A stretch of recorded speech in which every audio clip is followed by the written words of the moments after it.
pembebasan kelas buruh Indonesia. Sudah 1 tahun lebih pasca disahkan Omnibus Law tentang cipta kerja di Indonesia. Omnibus Law adalah sebuah aturan hukum yang dimunculkan yang syarat dengan kepentingan kelas berjuasi. Adalah sebuah payung hukum bagi deregulasi skala besar dalam kerangka mereformasi ekonomi di Indonesia supaya lebih terbuka pada pasar. Dengan konsekuensi yang kalah dalam persaingan tersebut akan semakin rentan, seperti kaum buruh, petani kecil, atau pelaku-pelaku UMKM, dan masyarakat-masyarakat di sektor rentan lainnya. Mengingat jaring pengaman sosial di Indonesia sampai hari ini masih sangat buruk. Terutama kita sebagai kaum buruh, posisinya akan semakin rentan. Selain banyak jaring pengaman yang sekian hari kian dihilangkan, mereka juga sangat rawan terhempas ke dalam sektor informal. Karena aturan tersebut mengakomodir logika labor market flexibility atau sistem ketenagakerjaan yang fleksibel. Dengan alasan untuk mendatangkan banyak investor asing dan posisi rentan buruh ini kemudian di Indonesia merupakan satu insentif yang diberikan kepada para kaum modal atau para investor. Omnibus Law jelas adalah sebuah produk deregulasi hukum untuk mengakomodir logika neoliberalisme hari ini. Tapi apakah sebelum adanya Omnibus Law kondisi buruh di Indonesia itu baik-baik saja? Paling tidak misalkan apakah buruh di Indonesia telah mendapatkan hak-hak normatifnya berdasarkan standar konvensi ILO? Kalaupun belum, apakah kaum buruh di Indonesia hari ini kondisinya atau bisa dikatakan serikat pekerja atau serikat buruh di Indonesia mempunyai nilai tawar yang kuat di hadapan negara atau para pengusaha dalam merundingkan hak-hak tersebut? Kita sudah tahu kondisinya. Rendahnya produktivitas tenaga kerja di Indonesia lebih disebabkan oleh dominasi intensitas modal yang cukup rendah dan industri yang bernilai tambah yang juga cukup rendah dalam perekonomian. Orang-orang di belahan bumi selatan hari ini memang lebih banyak yang berminat terhadap bidang atau berwira swasta karena biaya masuk yang cukup rendah dan sebagai aktivitas bertahan hidup. Di tengah kurangnya pekerjaan yang layak seperti hari ini, labor market flexibility dan tekanan upah akan membatasi pertumbuhan upah yang real. Pertumbuhan upah cukup lambat dapat membatasi permintaan barang dan jasa di dalam negeri. Jadi saling berkaitan. Pertumbuhan upah yang lambat yang diakibatkan oleh tekanan upah yang real, dampak dari satu sistem ketenagakerjaan yang sangat fleksibel, kemudian ini juga menghantam pada kondisi ekonomi Indonesia secara nasional. Karena berdampak juga melemahnya atau terbatasnya permintaan barang dan jasa di dalam negeri. Hal ini kemudian berkonsekuensi yang cukup merugikan bagi pembangunan ekonomi jangka panjang, terutama untuk perusahaan atau untuk perusahaan dan yang mengelola barang dalam negeri. Untuk meningkatkan kapasitas, produktivitas dan meningkatkan meningkatkan produktivitas tenaga kerja, perusahaan perlu mempertahankan bakat dan keterampilan para pekerja. Masalah ketenagakerjaan ini menjadi masalah jangka panjang. Perusahaan kemudian dipaksa untuk berinvestasi pada pekerja yang mereka melakukan pelatihan-pelatihan. Ini kemudian menjadi kurang mungkin di bawah tenaga kerja yang sangat fleksibel. Jadi perusahaan punya kebijakan untuk bagaimana meningkatkan skill atau kapasitas para pekerjanya dengan melakukan pelatihan-pelatihan ini akhirnya sangat tidak mungkin dilakukan di tengah sistem tenaga kerja yang juga sangat fleksibel. Ini satu kendala yang saling berkaitan. Bahkan untuk mengatasi satu masalah mobilitas tenaga kerja antar perusahaan, labor market flexibility ini bukanlah satu pendekatan yang sangat tepat untuk digunakan. Pengaturan fleksibilitas yang umum di antara negara Nordik membutuhkan satu kondisi serikat pekerja yang kuat dan perundingan bersama, kebijakan pasar tenaga kerja aktif, dan negara kesejahteraan yang kuat. Apa yang sangat dibutuhkan oleh Indonesia sebenarnya? Bukanlah satu produk yang hari ini kita kenal dengan Omnibus Law, tetapi yang dibutuhkan adalah sesuatu seperti Grand New Deal atau investasi publik dalam pekerjaan yang layak. Dan sektor teknologi tinggi. Kemudian meningkatkan inovasi dan produktivitas sekaligus melindungi para pekerja dari ketidakamanan ekonomi melalui perluasan kesejahteraan. Itu yang sebenarnya dibutuhkan hari ini oleh Indonesia. Secara politis, kita akan membutuhkan satu semacam kesepakatan sosial antara serikat pekerja untuk kemudian menukar upah tinggi dengan perluasan pekerjaan formal dan perluasan negara kesejahteraan sebagai gantinya. Sesuatu yang serupa dengan apa yang dilakukan oleh banyak pemerintahan di negara Eropa pada pertengahan abad ke-20. Itu yang semestinya ada.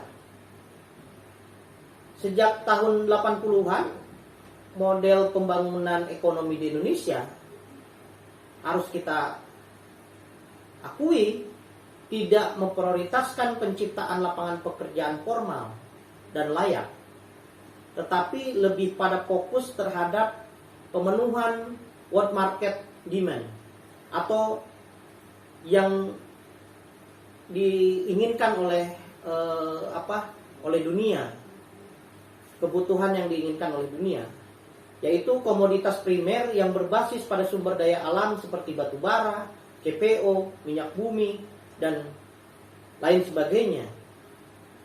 Di sisi lain ini menjadi masalah karena natural resources cost dan dark resource dan produk industri dengan nilai-nilai tambah relatif sangat kecil, sehingga menciptakan struktur ekonomi yang incoherent, nggak nyambung dengan kondisi ekonomi di bawah. Ditambah dengan kemudian melemahnya satu peran industri manufaktur atau yang sering kita sebut hari ini deindustrialisasi prematur, yang hal ini ditandai dengan terus menurunnya nilai tambah manufaktur, juga berdampak pada jumlah lapangan pekerjaan formal dan layak yang diciptakan tidak cukup untuk bagaimana menyerap surplusnya pekerja di Indonesia. Jadi lebih banyak pencari kerja atau yang membutuhkan lapangan pekerjaan ketimbang kebijakan atau upaya bagaimana menciptakan pekerjaan. ini cukup timpang dan ini sudah cukup lama. Ini menjadi satu problem tersendiri. Sehingga inilah yang menyebabkan satu keadaan harga tawar buruh semakin hari semakin lemah. Untuk mengatasi kondisi tersebut, kemudian dibuatlah satu kondisi atau satu kebijakan dunia pendidikan diarahkan agar fit and proper dengan industri, maka dilakukanlah satu program link and match. Tetapi surplus pekerja ya tetap tidak terserap. Sulit untuk bagaimana menyambungkan ini supaya tenaga kerja yang sangat surplus, sangat numpuk begitu, ini akhirnya tidak terserap juga tenaganya. Ini yang disebut kemudian dengan job dementia atau sama Einstein sebagai dampak yang lebih buruknya. Program link and match di dunia pendidikan kemudian malah dibarengi dengan ketidaktersediaannya lapangan pekerjaan itu sendiri. Ini kemudian malah membuat satu opportunistic hiring bagi para pengusaha, karena para pengusaha atau para kaum muda kemudian mendapatkan tenaga kerja yang berkualifikasi, tapi dengan harga yang cukup relatif murah. Akhirnya rugi dua kali begitu. Dan tentu ini juga akan berdampak dengan akan tersingkirkannya buruh-buruh yang hari ini tidak mendapatkan kesempatan untuk mengakses pendidikan yang lebih baik, sehingga skillnya tidak tumbuh begitu. Dengan adanya proses ini juga cukup merugikan bagi buruh-buruh yang hari ini sudah ada di dalam industri sendiri. Nah, kondisi ketenagakerjaan di Indonesia memang ya cukup memprihatinkan seperti itu. Banyak angkatan tenaga kerja yang tidak terserap dalam pekerjaan formal kemudian menjadi pekerja informal dengan kondisi yang tadi disebutkan cukup rentan, kurang produktif, tidak memiliki jaminan sosial, bahkan tidak ada perlindungan hukum, dan dengan upah yang kita tahu upah yang sangat minim. Misalkan para penjual kopi keliling, ada kuli-kuli lepas gitu ya, bongkar muat, kemudian ada para pekerja rumah tangga, ada tukang tambal ban atau driver ojol, bahkan hari ini pekerja-pekerja kreatif. Dengan tumbuhnya ekonomi digital juga banyak kemudian memunculkan satu sektor tenaga-tenaga kreatif. Ini kondisinya sangat cukup rentan. Karena kita tahu misalkan pekerja formal hari ini pun kondisinya masih jauh dari apa yang kita sebut hak sejahtera yang terpenuhi. Di Februari tahun ini ada sekitar 78,14 juta atau 59% dari tenaga kerja di Indonesia adalah merupakan informal. Ini menurut BPS. Kualitas pekerja informal juga mengalami degradasi dan kasualisasi dengan meluasnya proyek labor market flexibility tadi ya. Misalkan pekerja kontrak yang hari ini di Omnibus Law diakomodir menjadi makin panjang gitu. Waktu kontraknya ada kontrak outsourcing yang sampai hari ini juga masih menyisakan banyak problem. Lalu ada pemagangan yang kondisi kerjanya ya lebih parah dengan outsourcing. Kemudian upah para pekerja formal menjadi sama rentannya dengan kondisi sebelum Omnibus Law disahkan oleh pemerintah. Artinya sebelum ada Omnibus Law dengan telah disahkannya Omnibus Law, sebenarnya kondisi buruh itu tidak jauh berbeda, bahkan ya hari ini menjadi lebih buruk begitu. Kondisi kerentanan ekonomi buruh informal menjadi sebuah kondisi yang tadi kondisi buruh informal yang cukup rentan dan lemah itu kemudian dijadikan sebagai tentara cadangan pekerja. Ini lagi-lagi menguntungkan pada sisi bagi para pengusaha, yang kemudian ini berdampak semakin melemahkannya posisi tawar kelas buruh yang sudah ada di dalam industri atau buruh-buruh formal. Pengusaha sering melakukan pengancaman kepada kawan-kawan buruh formal yang melakukan perjuangan terhadap hak-haknya atau aktif di dalam serikat buruh dan banyak mengangkat problem atau hak-hak kesejahteraannya. Nah, banyaknya buruh informal kemudian ini sering dijadikan satu bargaining bagi pengusaha untuk menggantikan buruh formal dengan informal yang ngantri di luar pabrik gitu. Nah, ini sering banget dilakukan oleh pengusaha dengan sesenang hatinya atau ya dengan semaunya begitu. Contoh misalkan kita lihat di pasca reformasi saja, misalkan di Indonesia, buruh yang berserikat itu masih ada sekitar 9 jutaan menurut datanya. Tapi hari ini kita melihat jumlah buruh yang berserikat semakin hari semakin menyusut. Dan data terakhir tidak lebih dari 2 juta buruh formal yang hari ini bergabung dengan serikat. Dengan puluhan juta buruh formal. Itu kondisinya.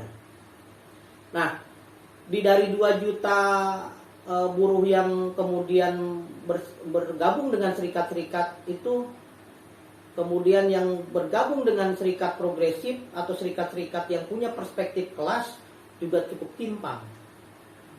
Jadi dari 2 juta buruh-buruh yang bergabung dengan serikat buruh yang progresif juga ya jumlahnya juga cukup memprihatinkan sebenarnya. Ya, yang mana kemudian jumlah anggota serikat-serikat progresif ini semakin hari ya semakin tergerus begitu. Walaupun ada undang-undang kebebasan berserikat, pada nyatanya praktek-praktek penggembosan terhadap serikat itu ya setiap hari juga terjadi.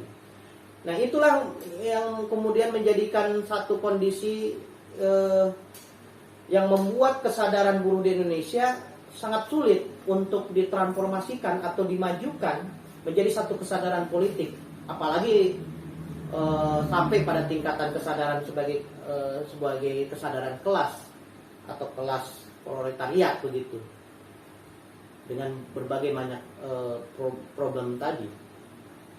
Rendahnya produktivitas tenaga kerja di Indonesia kemudian ini lebih disebabkan juga oleh dominasi intensitas modal yang rendah dan industri yang bernilai tambah rendah dalam perekonomian. Orang-orang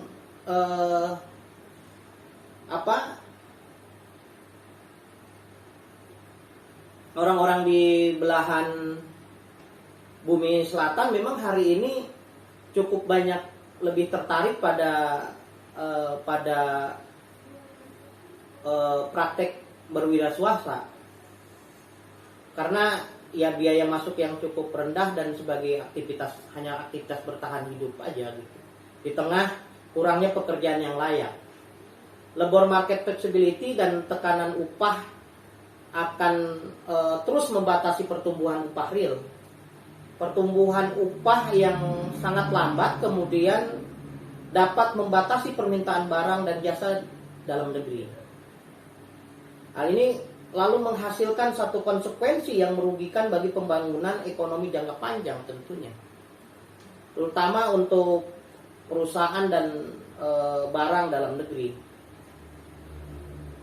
Untuk meningkatkan kapasitas produktif, meningkatkan produktivitas tenaga kerja, dan kemudian perusahaan perlu mempertahankan bakat atau meningkatkan skill para pekerjanya.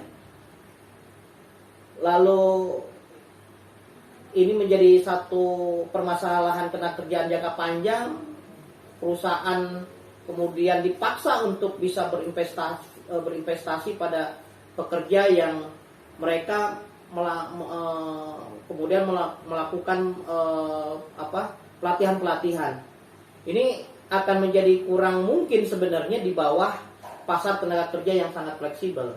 Bahkan mengatasi masalah mobilitas tenaga kerja antar perusahaan, labor market flexibility ini bukan satu pendekatan yang cukup tepat menurut kami di Federasi Perjuangan Buruh Indonesia melihatnya. Maka untuk itu sebenarnya agenda ekonomi yang menciptakan lapangan formal itu menjadi penting.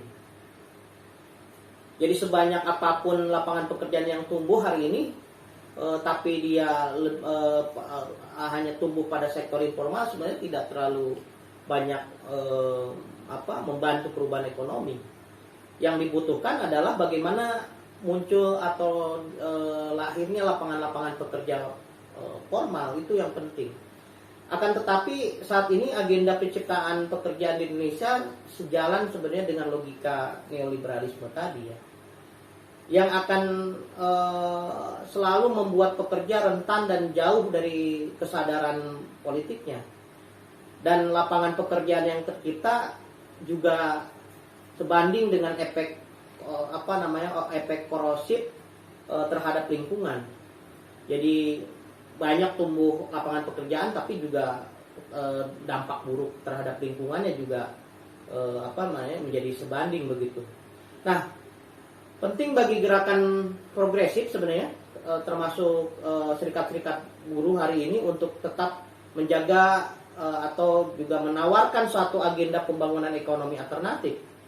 Jadi agendanya bukan hanya menuntut atau agenda-agenda menolak ya, tapi juga dalam setiap kesempatan kita juga kenapa sering juga menawarkan suatu agenda pembangunan ekonomi yang alternatif. Agenda tersebut memang perlu terus ditempatkan untuk penciptaan lapangan pekerjaan formal dan layak sebagai salah satu tujuan utamanya. Nah, lebih jauh agenda pembangunan ekonomi tersebut juga perlu bersifat progresif, yakni bagaimana memperkuat kekuatan kelas pekerja dan bagaimana memperlemah kuasa modal dan pasar dalam politik kelas ekonomi. Ini yang sebenarnya harus terus didorong menjadi agenda-agenda gerakan-gerakan progresif, terutama kelas serikat-serikat buruh. Bagaimana terus memperkuat persatuannya, lalu bagaimana membangun meningkatkan kapasitas, karena ini juga akan seiring bagaimana melemahkan kuasa modal dan pasar dalam politik serta ekonominya. Beberapa hal yang kemudian menjadi saran lah dari kita untuk bagaimana mengarah ke agenda tersebut ya, dengan segala keterbatasannya tentu. Pertama, kiranya perlu memahami pentingnya industrialisasi dan industri manufaktur dalam pembangunan ekonomi dan menciptakan lapangan pekerjaan formal. Itu pertama. Kedua, bagaimana harus kita terus mendorong industrial policy atau kebijakan industrial sebagai salah satu instrumen utama dalam membangun ekonomi dan menciptakan lapangan pekerjaan formal. Hari ini memang alih-alih membiarkan pasar dan pemodal, baik domestik maupun internasional, menentukan arah pembangunan ekonomi atau industri policy tadi, kebijakan industri, bertujuan untuk memperkuat peran sektor publik dalam mengarah pada investasi dan pembangunan ekonomi suatu negara. Salah satunya adalah dengan membangun apa yang kita sebut atau yang disebut oleh Mariana Mazzucato sebagai entrepreneurial state, yakni dengan memperkuat kapasitas sektor publik dengan menggunakan investasi publik atau public investment. Nah, ketimpang hari ini kan lebih bagaimana memperkuat investasi swasta gitu. Hal ini nggak mengarah kebaikan buat masyarakat gitu. Nah, untuk membiayai riset dan pengembangan teknologi atau perusahaan yang memiliki growth atau potensial atau potensi untuk berkembang dan menciptakan produk dan jasa dengan nilai tambah tinggi. Jadi harusnya untuk mengembangkan semua itu harusnya lebih didorong pada investasi publik, bukan pada investasi swasta. Nah, ketiga adalah bagaimana menggunakan industri atau kebijakan industri untuk membangun sektor ekonomi yang koheren, yang berkesinambungan dan terhubung dari bawah ke atas begitu. Menggunakan industri atau kebijakan industri ini untuk membangun satu struktur ekonomi yang koheren dan menciptakan sinergi antar sektor ya, atau inten sektor sinergis, sehingga antar buruh, tani, nelayan dan sebagainya dia terhubung gitu pembangunan ekonominya. Nah, keempat adalah bagaimana memastikan bahwa hasil pembangunan ekonomi ini dapat dinikmatin oleh publik, oleh seluruh lapisan masyarakat dan didistribusikan dalam masyarakat secara lebih adil dan merata. Satu-satunya cara untuk melakukan hal itu adalah dengan membangun jaminan sosial universal atau universal kalau di kita kan ada BPJS gitu ya, atau BPJS Tenaga dan sebagainya. Harusnya satu kebijakan itu dibuat dalam bentuk jaminan sosial yang lebih universal begitu. Nah, dan itu sebenarnya bisa dilakukan dengan kebijakan pendanaannya dari pajak progresif, sehingga tadi ada keterhubungan antara pembangunan industri dengan kesejahteraan atau hak masyarakat.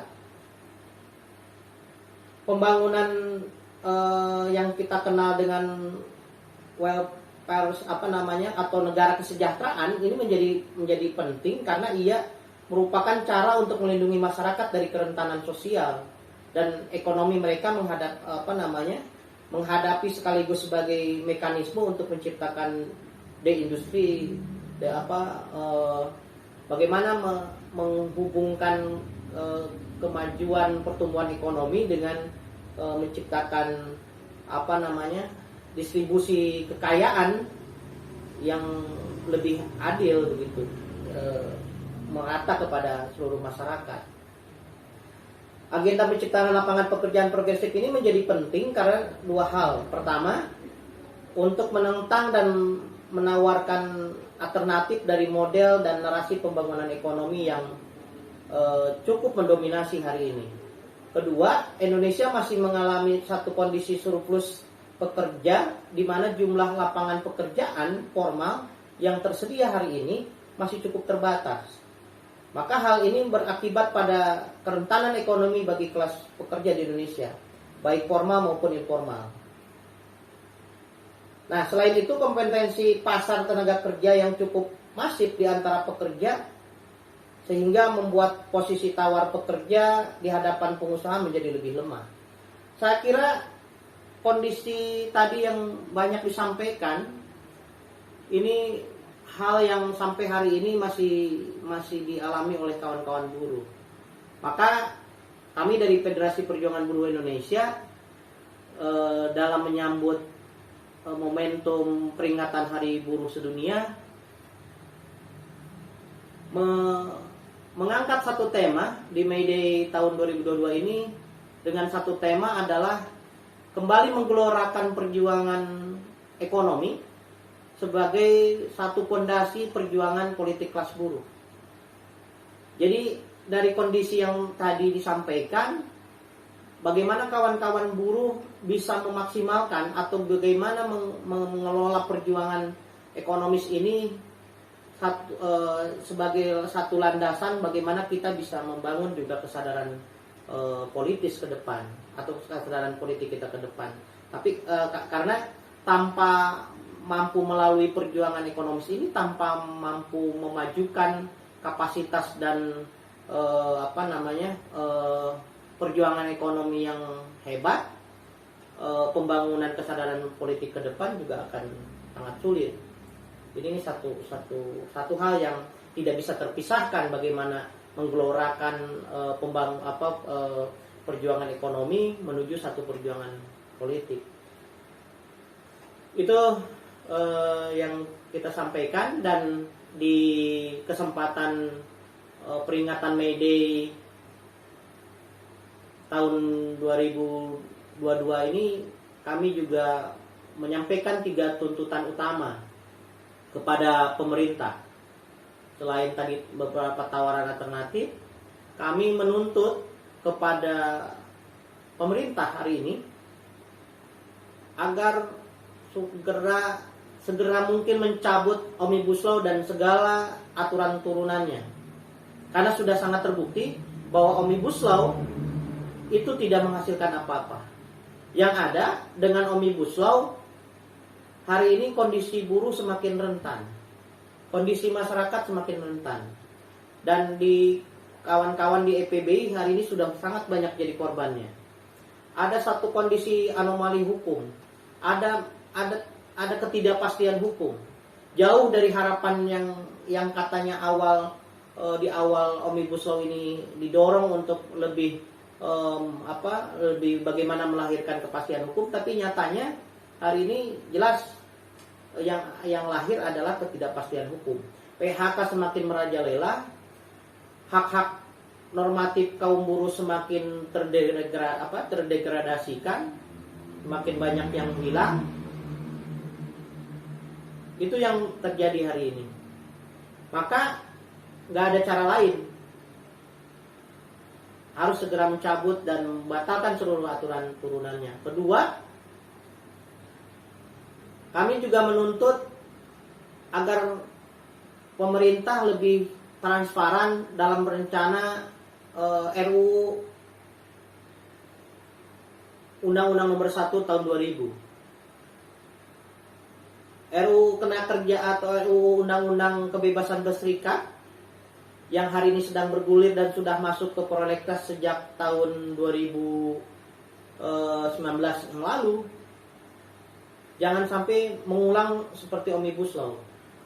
Pemerintah harus membuka ruang partisipasi rakyat agar proses revisi yang dilakukan mengarah pada kebaikan buruh atau masyarakat secara umum. Berikutnya, kami juga sejalan dengan tadi program bagaimana menyambungkan pendidikan dengan industri. Pemerintah sedang menggarap satu RUU Sisdiknas, Sistem Pendidikan Nasional. Maka kami juga menuntut pemerintah untuk lebih terbuka,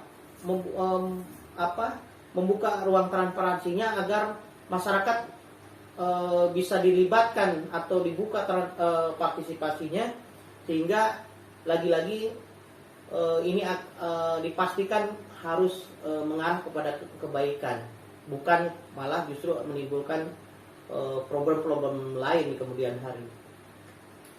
Saya kira itu 3 tuntutan utama kita dalam peringatan Hari Buruh Sedunia, dan banyak tuntutan-tuntutan mendesak lain, termasuk juga 4 tuntutan rakyat, yaitu pertama, wujudkan jaminan sosial bagi seluruh rakyat, lalu buka demokrasi seluas-luasnya untuk rakyat, hapus hutang luar negeri, dan sita harta dan aset para koruptor. Itu 4 tuntutan rakyat. Saya kira itu kawan-kawan.